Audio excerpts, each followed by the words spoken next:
Doctor Baba Saheb Ambedkar open university.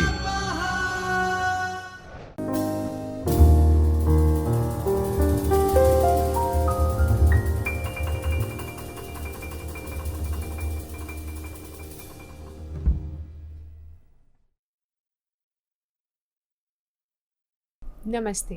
Doctor Baba Saheb Ambedkar open university Jyotirmay પરિસરના ચૈતન્ય સ્ટુડિયોમાંથી હું આશના ત્રેહાન આપનું સ્વાગત કરું છું. આજે આપણે એસવાય બીકોમનો એક વિષય નાણાકીય હિસાબી પદ્ધતિ કે જેમાં એક વિષય બિન વેપારી સંસ્થાના હિસાબો વિશે જાણીશું. આ એકમ આપણું સમાપ્તિનો ઓર છે, કારણ કે આટલા બધા ટૉપિક આપણે ભણી ચૂક્યા છે અને આજે થોડા ઘણા દાખલા કરીને આપણે આ ચેપ્ટરને સમાપ્ત કરીશું. તો પહેલું દાખલું જોઈએ. તારીખ 31/3/2015 નીચેના બાકીઓ અમદાવાદ ક્રિકેટ ક્લબના પાકા સરવૈયામાં દર્શાવો. હવે પાકા સરવૈયાનું ફોર્મેટ આપણને ખબર છે. આમાં ઇન્ફોર્મેશન આપી છે. ખાતાના બાકીઓ, સૌથી પહેલું મેચ ફંડ 40,000, મેચ ફંડના રોકાણો 50,000,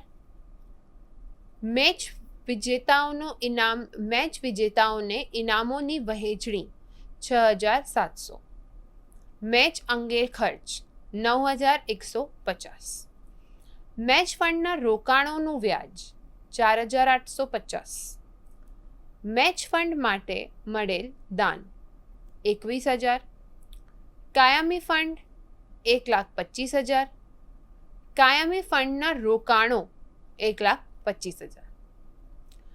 અહીંયા આપણે જોઈએ કાયમી ફંડ. સૌથી પહેલાં આપણે જોઈ લઈએ કાયમી ફંડ 1,25,000. કાયમી ફંડ આપણે દર્શાવીશું જવાબદારી બાજુ. પાકા સરવૈયામાં જવાબદારી બાજુ દર્શાવીશું. કાયમી ફંડના રોકાણો, કોઈ પણ પ્રકારના રોકાણો હોય એ આપણું અસેટ છે, એટલે આપણી મિલકત હોય છે. હવે આપણે જોઈએ મેચ ફંડના વિશે. જો કે આ મેચ ફંડ ન હોતું તો મેચ ફંડના વિજેતાઓને ઇનામોની વહેંચણી એ ખર્ચો હોત, એટલે આપણે એને ખર્ચા બાજુ દર્શાવીશું. કઈ જગ્યા? ઉપજ ખર્ચ ખાતે. પછી મેચ અંગેના ખર્ચ એ પણ આપણે ખર્ચાઓમાં દર્શાવીશું. ખાતાના બાકીઓ, એનામાં વ્યાજ થાય છે આપણી ઇન્કમ, એટલે કે આપણી ઉપજ. પણ અહીંયા મેચ ફંડ આપેલું છે, એટલે આ બધી જ વસ્તુઓ મેચ ફંડમાંથી જ ટ્રીટ કરવામાં આવશે. જો કે ઉપજો હોય તો મેચ ફંડમાં ઉમેરવામાં આવશે, અને ખર્ચોની વાત કરીએ તો ખર્ચો એ ફંડમાંથી બાદ કરવામાં આવશે. અને ક્યાં આવશે? પાકા સરવૈયામાં જ જવાબદારી બાજુ. તો ચાલો હવે આપણે સોલ્યુશન જોઈએ. કાયમી ફંડ 1,25,000 અને કાયમી ફંડના રોકાણો. કાયમી ફંડ આવશે જવાબદારી બાજુ અને કાયમી ફંડના રોકાણો એ આવશે મિલકતો બાજુ.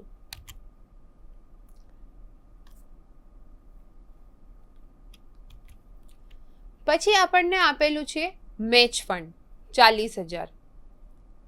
મેચ માટેના જેટલા પણ ખર્ચા થયા છે એ મેચ ફંડમાંથી જ બાદ કરવામાં આવશે, અને એના રિલેટેડ જેટલી પણ ઉપજો હોય તે મેચ ફંડમાં જ ઉમેરવામાં આવશે. તો સૌથી પહેલાં આપણે દર્શાવીશું મેચ ફંડ 40,000. મેચ ફંડના રોકાણોને પછી જોઈએ.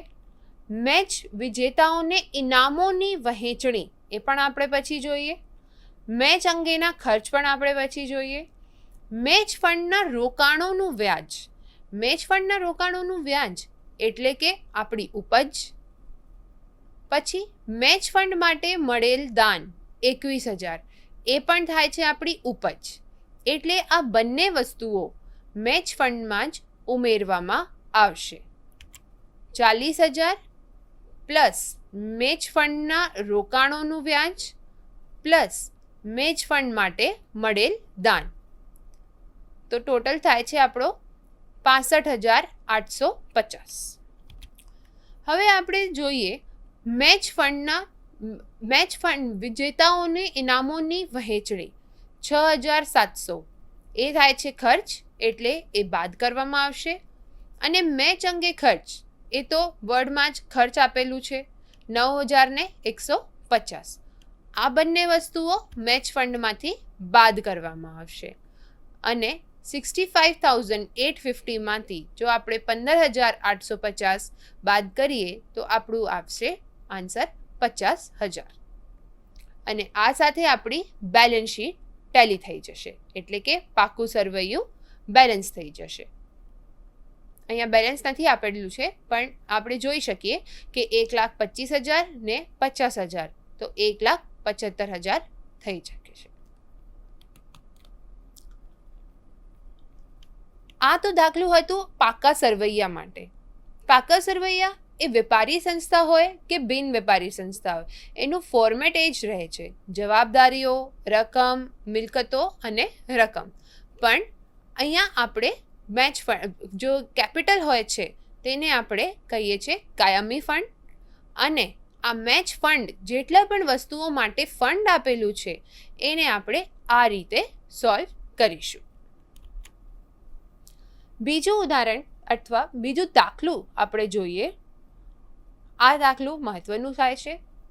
મિર્જાપુર જીમખાના ક્લબના 150 સભ્યો છે તો તે શું ભરશે? તે ભરશે લવાજમ, જે દરેક વાર્ષિક રૂપિયા 400 લવાજમ ભરે છે.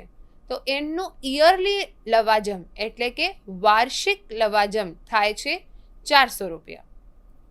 અહીંયા જુઓ 150 સભ્યો ને રૂપિયા 400, તો ક્લબની વાર્ષિક લવાજમ ઇન્કમ આપણે અંદાજો લગાવી શકીએ છીએ કેટલી થશે? 150 × 400 જે થાય છે 60,000. 2013-14ના વર્ષમાં 20 સભ્યોએ 2014-15ના વર્ષનું લવાજમ ભરેલ. 14-15નું લવાજમ ભરેલ. 14-15 અહીંયા છે કારણ કે આપણે આખરી લાઈનમાં ભણીશું 31/3/2015ના રોજ પૂરા થતા વર્ષનું ઉપજ ખર્ચ ખાતું તૈયાર કરવાનું છે. એટલે કે 14-15 થાય છે આપણો કરંટ યર એટલે કે ચાલુ વર્ષ, અને 13-14 થાય છે આપણો ગયેલ વર્ષ. ગયા વર્ષમાં જ આપણને કરંટ વર્ષની એટલે કે ચાલુ વર્ષની 20 સભ્યોએ 20 × 400 એટલે કે 8,000 રૂપિયા આપણે ઓલરેડી મળી ગયા હતા. 2013-14ના વર્ષનું મળવાનું બાકી લવાજમ રૂપિયા 12,000 હતું. તો 13-14ના આપણને એટલે કે ગયા વર્ષમાં આપણને મળવાનું બાકી હતું 12,000. ચાલુ વર્ષે રૂપિયા 75,000 મળ્યા. તારીખ 31/3/2015ના રોજ પૂરા થતા વર્ષનું ઉપજ ખર્ચ ખાતું તૈયાર કરો. મિર્જાપુર જીમખાના ક્લબનું તારીખ 31/3/2015ના રોજ પૂરા થતા વર્ષનું આંશિક ઉપજ ખર્ચ ખાતું નીચે મુજબ છે. લવાજમ એટલે કે આપણી ઉપજ, આપણી એટલે કે મિર્જાપુર જીમખાના માટે. મિર્જાપુર જીમખાના માટે લવાજમ એ એમની ઉપજ છે અને એ છે મહેસૂલી ઉપજ. એટલે લવાજમ દર્શાવીશું આપણે ઉપજ ખર્ચ ખાતામાં જમા બાજુ. લવાજમ 2014-15ની જેમ આપણે ક્વેશ્ચનમાં ભણ્યું, ક્વેશ્ચનમાં આપેલું છે 45,000 આપણને આ ચાલુ વર્ષમાં મળ્યા છે. તો લવાજમ 45,000. અને હવે કરંટ યર એટલે કે ચાલુ વર્ષનો લવાજમ જે આપણને ગયા વર્ષમાં મળ્યું હતું. પણ એ ચાલુ વર્ષની તો ઉપજ કહેવામાં આવશે. આપણે ઉપજ ખર્ચ ખાતામાં શું દર્શાવીએ? આપણે ઉપજ ખર્ચ ખાતામાં દર્શાવીએ ચાલુ વર્ષના ઉપજો અને ચાલુ વર્ષના ખર્ચો. એટલે આ કરંટ યર એટલે ચાલુ વર્ષની ઉપજ આપણને ગયેલ વર્ષમાં મળી ગઈ છે, પણ તોય એ આપણી ઉપજ છે કરંટ યરની, એટલે ઉપજ ખર્ચ ખાતામાં તેને ઉમેરવામાં આવશે. લવાજમ 45,000, એમાં આપણે ઉમેરીશું ગયા વર્ષ ચાલુ વર્ષનું મળેલ લવાજમ, અને એ કેવી રીતે કેલ્ક્યુલેટ થાય છે તો એ થશે 400 અને એને ગુણા કરી દઈશ આપણે 20 સાથે, એટલે કે 8,000. હવે આપણે જોઈશું ગયા વર્ષના મળવાનું બાકી લવાજમ 12,000 હતું. હવે ગયા વર્ષને બાકીનું લવાજમ આપણે આ વર્ષમાં મળે તો આપણે એને જોઈશું, પણ હવે આપણે આપેલું છે ગયા વર્ષના બાકીનો લવાજમ. ગયા વર્ષના બાકીનો લવાજમ એનો કોઈ પણ ઇફેક્ટ કરંટ યરના ઉપજ ખર્ચ ખાતામાં આવે નહીં.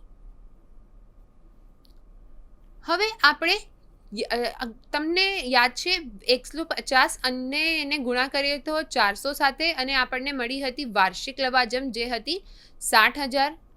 60,000માંથી 45,000 આપણને ઓલરેડી મળી ગયા છે 2014-15માં, અને આ વર્ષની ઇન્કમમાંથી 8,000 રૂપિયા આપણે ઓલરેડી મળી ગયા હતા શેમાં? ગયેલ વર્ષમાં, એટલે કે 2013-14માં. એટલે કરંટ યરની આપણને મળવાનું બાકી શોધવું હોય તો આપણે શું કરીશું? આ 60,000માંથી જેટલું આપણને મળી ગયું છે એટલે કે 45,000, 45,000 અને 8,000, એને આપણે શું કરી દઈશું? માઇનસ કરી દઈશું. 60,000 માઇનસ 45,000 એટલે કે 15,000. 15,000માંથી 8,000 હટાવીએ તો આવશે 7,000. એટલે મળવાનું બાકી લવાજમ કેટલું બને? 7,000. આ દાખલામાં આપણને ઉપજ ખર્ચ ખાતું જ પૂછવામાં આવ્યું હતું. જો આપણને પાકું સરવૈયું પણ પૂછવામાં આવ્યું હતું તો આપણે આ મળવાનું બાકી લવાજમ જે છે 7,000 રૂપિયા, એને આપણે કઈ બાજુ દર્શાવીશું? જવાબદારી કે મિલકત? મિલકત, કારણ કે એ મળવાનું બાકી છે. આ સાથે આપણા 2 દાખલાઓ થયા. હવે આ 2 દાખલાઓમાંથી પહેલા દાખલામાં આપણને શું પૂછ્યું હતું? પાકું સરવૈયું. અને બીજા દાખલામાં આપણને પૂછવામાં આવ્યું છે ઉપજ ખર્ચ ખાતું. જો આપણે નેક્સ્ટ ઉદાહરણ જોઈએ, જો આપણે આખરે નેક્સ્ટ ઉદાહરણ જોઈએ અથવા નેક્સ્ટ દાખલો જોઈએ તો તેમાં આપણને પાકું સરવૈયું અને ઉપજ ખર્ચ ખાતું બંને જ પૂછવામાં આવ્યા છે. તો આ ઉદાહરણ કરતા પહેલા આપણને પહેલાના 2 ઉદાહરણ માઇન્ડમાં ક્લિયર હોવા જોઈએ. ચાલો હવે આપણે આખરે ઉદાહરણ જોઈશું. તારીખ 31/3/2015ના રોજ પૂરા થતા વર્ષના અંધજન મંડળના આવક જાવક ખાતા અને અન્ય માહિતી પરથી મંડળનું તારીખ 31/3/2015ના રોજ પૂરા થતા વર્ષનું ઉપજ ખર્ચ ખાતું તથા તે દિવસનું પાકું સરવૈયું તૈયાર કરો. હવે આપણે જોઈશું 31/3/2015ના રોજ પૂરા થતા, એટલે આપણું ચાલુ વર્ષ શું બનશે? 2014-15. ગયેલ વર્ષ કયું બનશે? તો 2013-14. અને આવતું વર્ષ કયું બનશે? તો 2015-16. અંધજન મંડળનું 31/3/2015ના રોજ પૂરા થતા વર્ષનું આવક જાવક ખાતું. અહીંયા આ પ્રશ્નમાં આપણને આવક જાવક ખાતું આપેલું છે. જો તમને યાદ હોય, આવક જાવક ખાતુંનું ફોર્મેટ આપણે શીખ્યા હતા અને એનો એક દાખલો પણ આપણને કર્યો હતો. સૌથી પહેલા આવક જાવક ખાતુંમાં આપણે જોઈશું ઉધાર બાજુ. ઉધાર બાજુ બધી જ આવકો આવશે. બાકી આગળ લાવ્યા રોકડ સિલક 1,000, બેંક સિલક 2,000, મળેલ લવાજમ 7,000, હોલનું ભાડું 2,000, મળેલ વ્યાજ 1,500, પસ્તીનું વેચાણ 200, મળેલ દાન 5,000, જૂના ફર્નિચરનું વેચાણ ચોપડે કિંમત જેની હતી 1,000 અને એ વિકાયું છે 800માં. જો આપણે ધ્યાનથી જોયું, બધી જ આવકો એટલે કે જેમાં પૈસા આવવાના હોય તેવી વસ્તુઓ આપણે દર્શાવીએ છીએ ઉધાર બાજુ, અને હવે આપણે જોઈશું જમા બાજુ. પગાર સંસ્થા આપતી હોય છે એટલે એ દર્શાવે છે જમા બાજુ. પગાર 4,200, સ્ટેશનરી પ્રિન્ટિંગ 700, વીમો કરવેર 400, વીમો અને કરવેરા. વર્તમાન પત્રોનું લવાજમ 600, મરામત ખર્ચ 500, રોકાણોની ખરીદી 2,800, પુસ્તકોની ખરીદી 5,000, બાકી આગળ લઈ ગયા. રોકડ સિલક 1,900, બેંક સિલક 3,400. અન્ય માહિતી જોઈએ. તારીખ 1/4/2014 રોજ બાકીઓ મકાન ₹30,000, ફર્નિચર ₹4,000, પુસ્તકો ₹10,000, રોકાણો ₹40,000, લવાજમ મળવાનું બાકી ₹1,000 અને કાયમી ફંડ ₹88,000. લવાજમમાં 2015-16ના વર્ષ માટે મળેલ લવાજમ ₹500નો સમાવેશ થાય છે. 2014-15ના વર્ષ માટે લવાજમ મળવાનું બાકી ₹700. રોકાણો પર મળવાનું બાકી વ્યાજ ₹500. પગાર ચૂકવવાનો બાકી ₹600. તારીખ 31/3/2015ના રોજ સ્ટેશનરી સ્ટોક ₹100નું હતું. મિલકતો પર 10% ઘસારાની જોગવાઈ કરવાની છે. પાકું સરવૈયું અને આવક જાવક ખાતું એ આપણે સાયમલ્ટેનિયસલી બનાવીશું. સૌથી પહેલા અન્ય માહિતીમાં પહેલી માહિતી જોઈએ. તારીખ 1/4/2014ના રોજ એટલે કે આપણું કરંટ યર જો છે એના બિગિનિંગમાં બાકીઓ મકાન ₹30,000, ફર્નિચર ₹4,000, પુસ્તકો ₹10,000, રોકાણો ₹40,000. આ બધી જ વસ્તુઓ, જો કે આપણે વાત કરીએ મકાનની કે ફર્નિચરની અથવા પુસ્તકોની અથવા રોકાણોની, તો આ બધી જ વસ્તુઓ શું છે સંસ્થા માટે? તો આ બધી જ વસ્તુઓ સંસ્થા માટે તેની મિલકતો છે. એટલે આ બધી જ વસ્તુઓને આપણે દર્શાવીશું પાકા સરવૈયામાં મિલકતો બાજુ.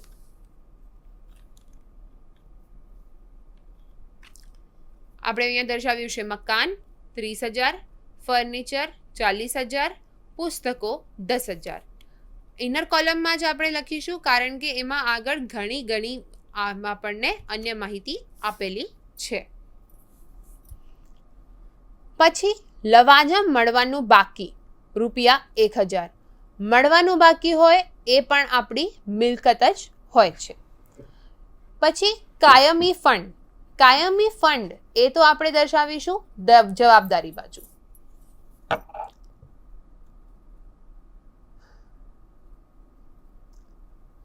સૌથી પહેલા પણ બીજી અન્ય માહિતી આપણને આપેલી છે. બીજી અન્ય માહિતી કઈ આપેલી છે? તો બીજી અન્ય માહિતીમાં આપણને આપેલું છે લવાજમ લવાજમ વિશે આપેલી છે. તો સૌથી પહેલાં લવાજમ શોધીએ આપણે. આવક જાવક ખાતામાં લવાજમ આપેલું કઈ બાજુ હશે? એમાં પૈસા આવે છે કે સંસ્થામાંથી પૈસા જાય છે?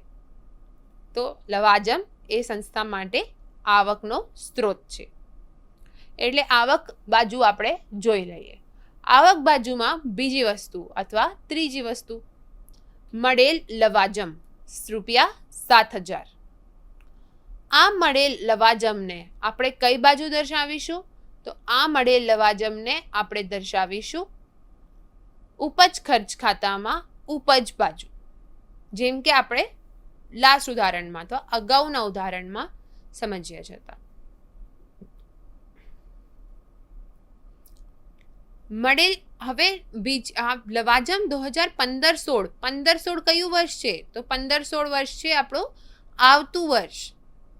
લવાજમમાં 2015-16ના વર્ષ માટે મળેલ લવાજમ ₹500નો સમાવેશ થાય છે. અગાઉના વર્ષ એટલે કે આવતા વર્ષની ઉપજ આપણે આ જ વર્ષમાં એટલે કે ચાલુ જ વર્ષમાં મળી ગઈ છે, પણ એ આપણી હવેની ઉપજ નથી. એટલે ઉપજોમાંથી જે આપણે લવાજમ દર્શાવે છે ₹7,000, એમાંથી આપણને આ વસ્તુ એટલે કે આ ₹500 બાદ કરવામાં આવશે. અને આવતા વર્ષની ઉપજ આપણે અત્યારના વર્ષમાં જ મળી ગઈ છે, એટલે એમને આપણને સર્વિસ આપવાની બાકી રહી છે. એટલે તે થાય છે સંસ્થા માટેની જવાબદારી. તો એમના 2 ઇફેક્ટ આવ્યા. એક હતું ઉપજ ખર્ચ ખાતુંમાં અને બીજું પાકા સરવૈયામાં. ત્રીજી અન્ય માહિતી જોઈએ. 2014-15ના વર્ષ માટે મળેલ લવાજમ 2014-15ના વર્ષ માટે લવાજમ મળવાનું બાકી ₹700. હવે એ 14-15 એટલે કે આપણું કરંટ યર 14-15માં મળવાનું બાકી તો થાય છે સંસ્થા માટેની મિલકત. અને આ મિલકત આપણે દર્શાવીશું પાકા સરવૈયામાં. અને હવે આપણને અત્યારની વર્ષની ઉપજ મળેલ નથી, એટલે કે એ ₹7,000 આવશે જ નથી. તો હવે આપણે એને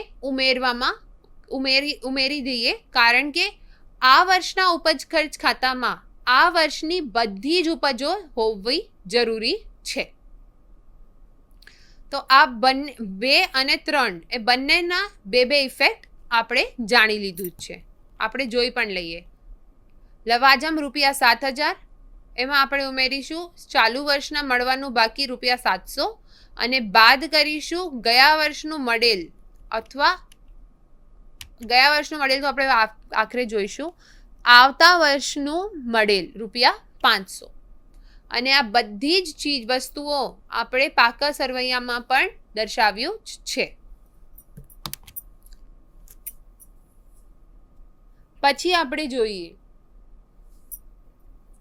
રોકાણો પર મળવાનું બાકી વ્યાજ. રોકાણો એટલે કે ઇન્વેસ્ટમેન્ટ થાય છે આપણી મિલકત. એના પર આપણને વ્યાજ મળશે અથવા આપણે એમને આપીશું? ના, આપણને એ વ્યાજ મળશે. એટલે સંસ્થા માટે એ આવક હોય છે અને ઉપજ પણ હોય છે, કારણ કે એ મહેસૂલી આવક છે. ₹500 એ આપણે ઉમેરી દઈશું. આપણને આપેલું છે આપ જોઈ લઈએ આપણે પ્રશ્નમાં. જો આપણે રોકાણો ઓલરેડી આપેલી હતી,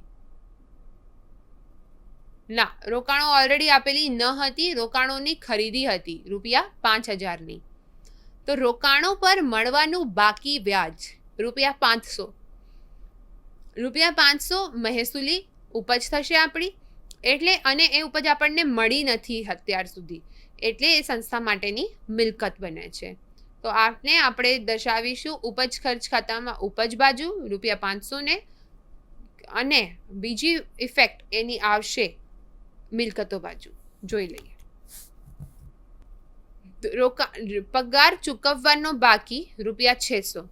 પગાર ચૂકવવાની બાકી. હવે જ્યારે પગાર ચૂકવવાની બાકી હોય તો એ પગાર આપણી થશે જવાબદારી, એટલે એને આપણે દર્શાવીશું જવાબદારી બાજુ. અને બીજો ઇફેક્ટ એમનું હશે કઈ જગ્યા? પગારનો ખર્ચ જે છે ₹4,200 એમાં આપણે ઉમેરી દઈશું, કારણ કે આ વર્ષનું ખર્ચ એ આ વર્ષમાં આવવું એ જરૂરી હોય છે.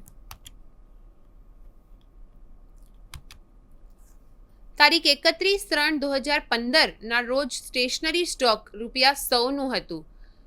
સારું ક્લોઝિંગ સ્ટોક છે સ્ટેશનરીનું, તો આપણે સ્ટેશનરીમાંથી જે સ્ટેશનરી ખર્ચ આપણને ઓલરેડી આપેલું છે ₹700, એમાંથી આપણે બાદ કરી દઈશું ₹100, અને આ જ સ્ટેશનરી સ્ટોક આપણે આવતા વર્ષમાં યુઝ કરીશું, એટલે એ થાય છે આપણી મિલકત. એને આપણે દર્શાવી દઈશ કઈ બાજુ? મિલકતો બાજુ પાકા સરવૈયામાં. મિલકતો પર 10% ઘસારો ગણવાનું છે. હવે મિલકતો કઈ હતી? તો પહેલા અન્ય માહિતીમાં આપણે જોઈ હતી મકાન, ફર્નિચર ને પુસ્તકો. એ બધી જ વસ્તુઓ પર આપણે 10% ઘસારો કેલ્ક્યુલેટ કરીશું, અને આ બધી જ વસ્તુઓમાંથી એ ઘસારાને અમાઉન્ટને બાદ કરી દઈશું. હવે ડેપ્રિસિએશન અથવા ઘસારો જે હોય છે એ સંસ્થા માટેનું લોસ અથવા ખર્ચ હોય છે, એટલે એ આવશે આપણી સંસ્થાના ઉપજ ખર્ચ ખાતામાં ખર્ચાઓ બાજુ. જોઈ લઈએ. મકાન એ 30,000નું હતું, એટલે એમના પરનો ઘસારો 3,000 એ આવ્યું ઉપજ ખર્ચ ખાતામાં ઉપજ બાજુ, ખર્ચ બાજુ. છેલ્લે ફર્નિચર 4,000, અને ફર્નિચરમાં કેલ્ક્યુલેટ કરવાની જરૂર હશે, અને પુસ્તકો જોઈ લઈએ. પુસ્તકો પણ આપણને કેલ્ક્યુલેટ કરવાની ચોઈસ હશે. મળેલ લવાજમ થઈ ગયું. હોલનું ભાડું ₹2,000 એ હોય છે આપણી ઉપજ, એટલે ઉપજ ખર્ચ ખાતામાં ઉપજ બાજુ. મળેલ વ્યાજ 1,500 એ પણ ઉપજ. પસ્તીનું વેચાણ ₹200 ઉપજ. મળેલ દાન કઈ સ્પેસિફિક ચીજ વસ્તુ માટે દાન છે? નહીં, એટલે એ મળેલ દાન શું થાય છે આપણું? મળેલ દાન થશે આપણી આવક, ઉપજ. જૂના ફર્નિચરનું વેચાણ ₹800, 1,000ની કિંમત હતી અને એ વેચાયું કેટલામાં? 800માં, એટલે 200નું નુકસાન, જે આપણે દર્શાવીશું ખર્ચો બાજુ. અને આ 1,000નું ફર્નિચર આપણું વહી ગયું, એટલે એ આપણે બાદ કરી દઈશું બેલેન્સ શીટમાં. કઈ બાજુ? મિલકતો બાજુ. પગાર થઈ ગયું, સ્ટેશનરી પ્રિન્ટિંગ પણ થઈ ગયું. વીમો કરવેરા ખર્ચ હોય છે ₹400. વર્તમાન પત્રોનું લવાજમ એ સંસ્થા માટે ખર્ચ હોય છે, એટલે એ પણ આવશે ખર્ચાઓ બાજુ. મરામત ખર્ચ રોકાણોની ખરીદી એ સંસ્થા માટે મહેસૂલી જાવક છે, મૂડી જાવક છે અથવા મૂડી ખર્ચ છે, એટલે બેલેન્સ શીટમાં અથવા મિલકતોમાં આપણે શું કરી દઈશું? એને ઉમેરી દઈશું. પુસ્તકોની ખરીદી પણ એવી જ રીતે થશે.